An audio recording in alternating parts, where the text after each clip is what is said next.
நீங்காதொருவனை வாழ்க.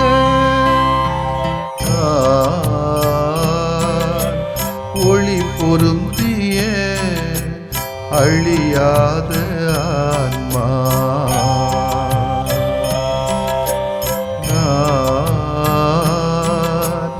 ஒளி பொருந்திய அழியாத ஆன்மா. நீ என்னில் நான் உன்னில் ஈஸ்வரா, நீ என்னில் நான் உன்னில் ஈஸ்வரா. ஒளி பொருந்திய அழியாத ஆன்மா,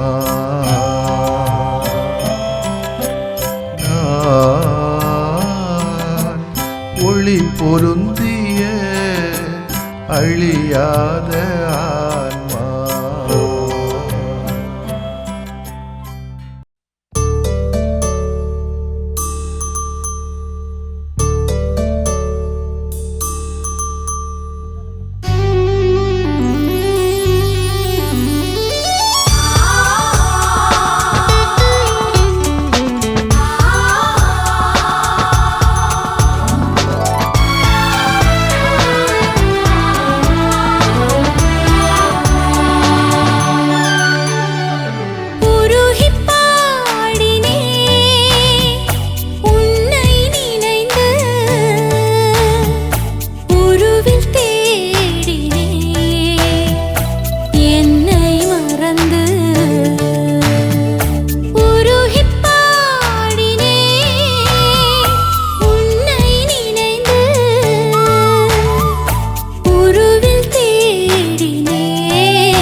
என்னை மறந்து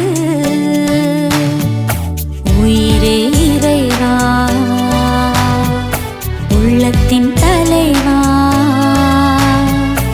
உயிரே இறைவா, உள்ளத்தின் தலைவா, உணர்வாய் வாழும் தெய்வமே, உருகிப் பாடினேன் உன்னை நினைந்து, உருவில் தேடினேன் என்னை மறந்து.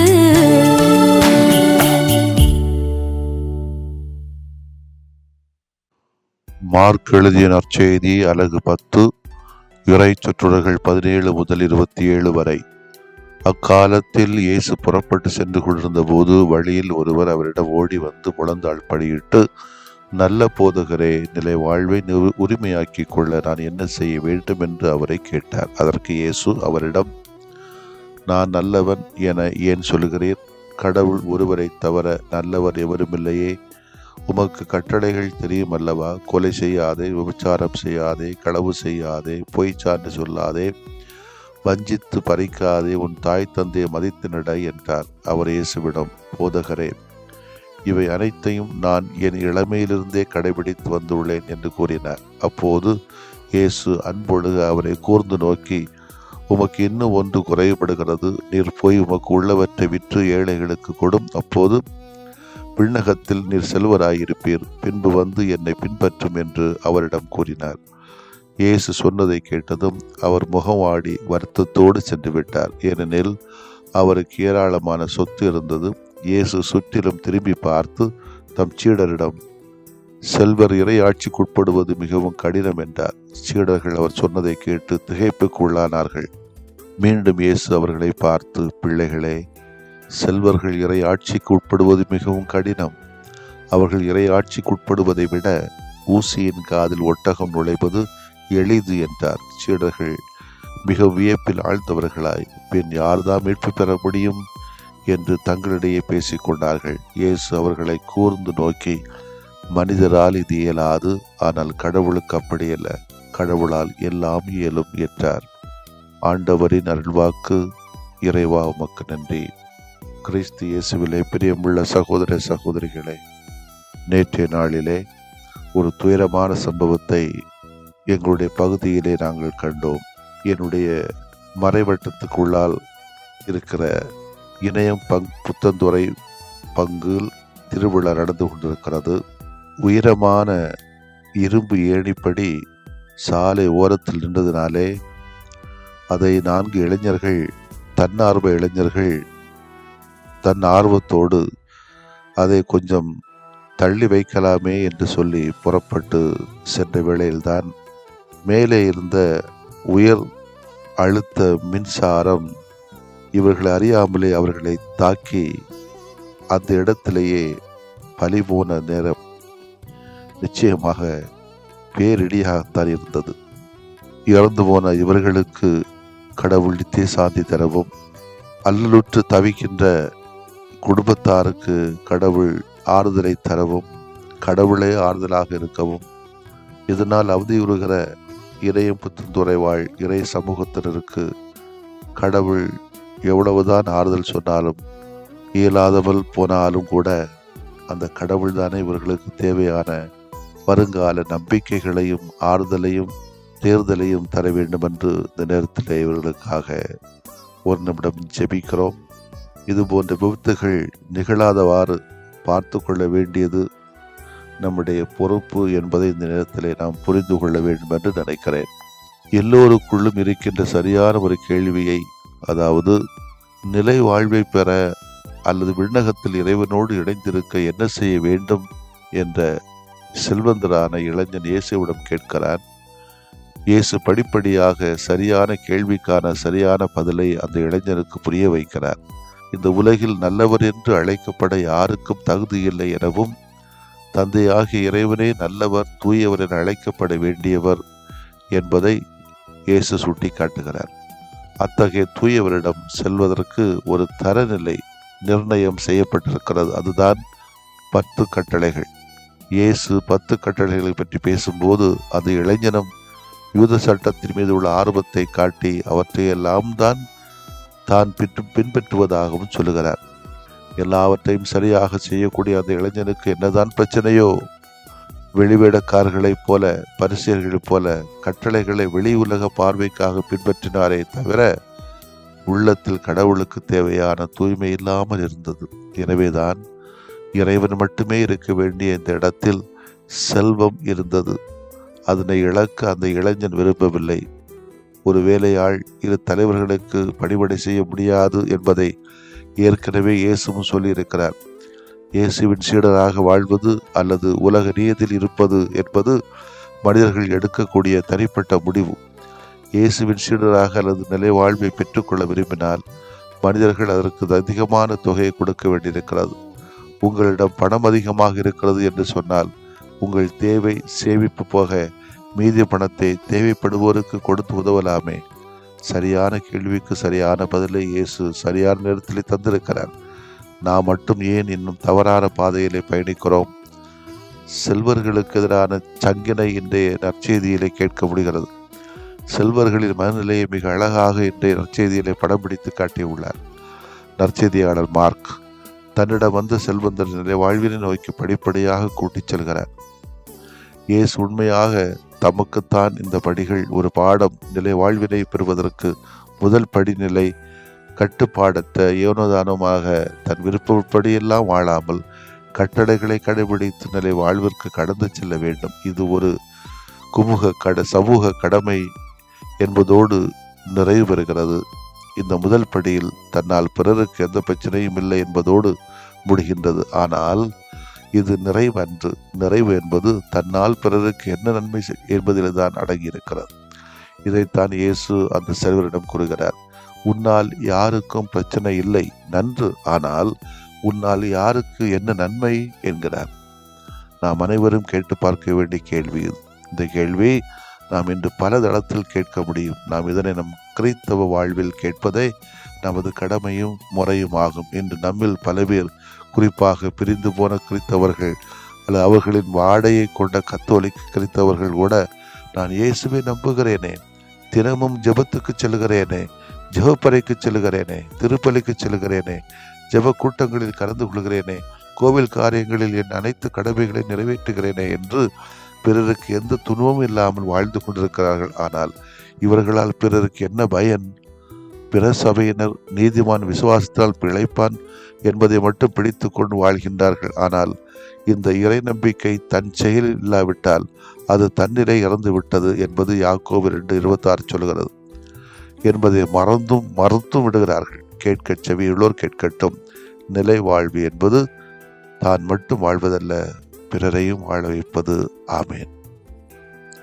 மன்றாடுவோமாக. ஒப்பற்ற செல்வமான ஆண்டவரை இயேசுவை போற்றுகிறோம். உம்மை விட பெரிய செல்வம் எதுவும் இல்லை என்று நாங்கள் உணரச் செய்யும். எங்களிடம் இருக்கின்ற செல்வம், ஆற்றல்கள், திறமைகள் அனைத்தையும் பிறரோடு நாங்கள் பகிர்ந்து வாழ அருள்தாரும். இதனால்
தூயறிவருள்ளடையாளத்தை தாழ்ந்து பணிந்து ஆராதிப்போம்.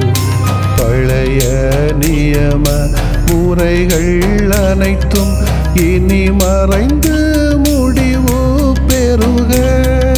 புதிய நியம முறைகள் வருக. புலன்களாலே மனிதன் இதனை அறிய இயலா. குறைகள் நீக்க நம்பிக்கையின் உதவி பெறுக.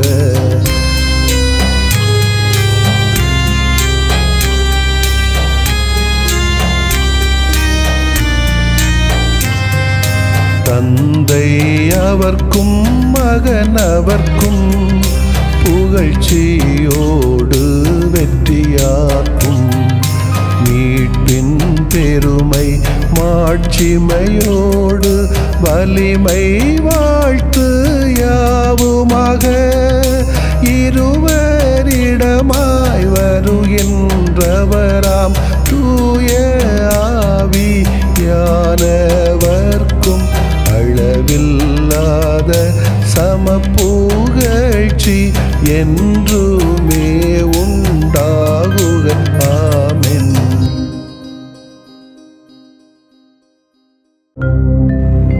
வானின்று அவர்களுக்கு அப்பமளித்தீரே, இனிமையெல்லாம் தன்னகத்தில் கொண்ட அப்பம் இதுவே. மன்றாடுவோமாக. இறைவா, இந்த வியப்புக்குரிய அருளடையாளத்திலே உம்முடைய பாடுகளின் நினைவை எங்களுக்கு விட்டு சென்றீ. உம் திருவுடல் திருநத்தமாகியவற்றின் தூய மறைபொருளை வணங்கும் நாங்கள்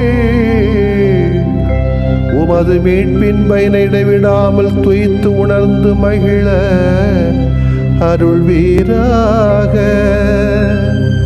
தந்தையாகிய இறைவனோடும் தூய ஆவியாரின் ஒன்றிப்பில் இறைவனா என்றென்றும் வாழ்ந்து ஆட்சி செய்கின்ற உம்மை மன்றாடுகிறோம்.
அழகழகான அன்பு செயலால் அகிலம் இயக்கும் அன்பர்களே, அகிலம் இயக்கும் அன்பர்களே, நம் அன்றாட வாழ்வை கொண்டாடி மகிழ மன்றாட வருகையின் நேரமதில், மன்றாட வருகையின் நேரமதில்.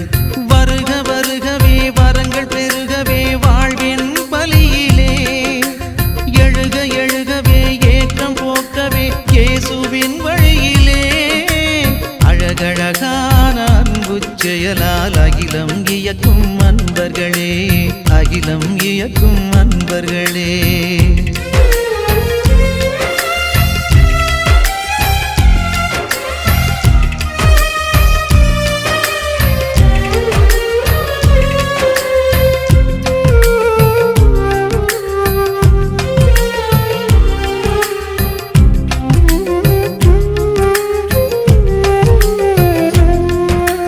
கடவுளின் அன்பு பிள்ளைகள் நாம் கணமும் மறவோம் நம் வாழ்வில்.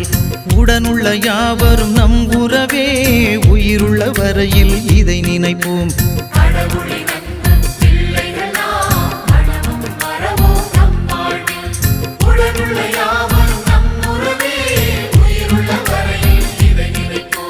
வாழ்வெனும் தேடலில் நல்லன செய்கையில் வாழ்விக்கும் இறைவனும் நம்முடன் இணைகிறார், நம்முடன் இணைகிறார், நம்முடன் இணைகிறார்.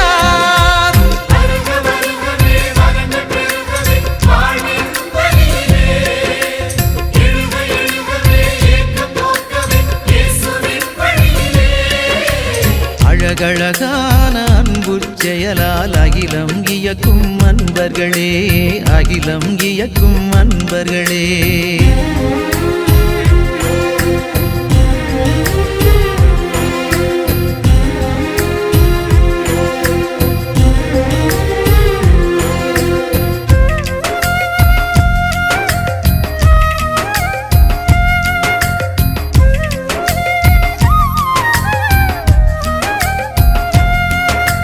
சாதியும் சமயமும் நமக்கில்லை, சமத்துவம் ஒன்றே நம் கொள்கை. நீதியும் நேயமும் நெஞ்சினிலே நிதமும் சுமந்தே சுடராவோம். சாதியும் சமயமும் நமக்கில்லை, சமத்துவம் ஒன்றே நம் கொள்கை. நீதியும் நேயமும் நெஞ்சினிலே நிதமும் சுமந்தே சுடராவோம். வீழ்ந்திடும் மனிதத்தை தாங்கிடும் பணிகளில் விடுவிக்கும் சக்தியாய் இறைவனும் எழுகிறார், இறைவனும் எழுகிறார், இறைவனும் எழுகிறார்.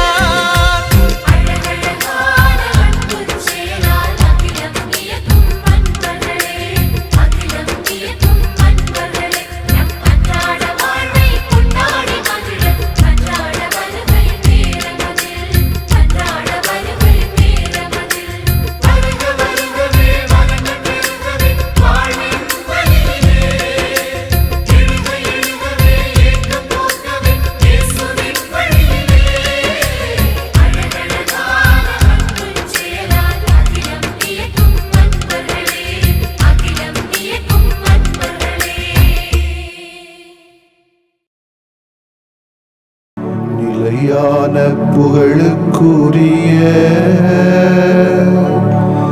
தூய இறை நன்மைக்கு எல்லா காலமும் தொழுகையும் புகழும் போற்றியும் ஆட்சிமையும் உண்டாக கடவது. போற்றியும் ஆட்சிமையும் உண்டாக கடவது. தந்தை, மகன், தூய ஆவியாரின் பெயராலே ஆமென்.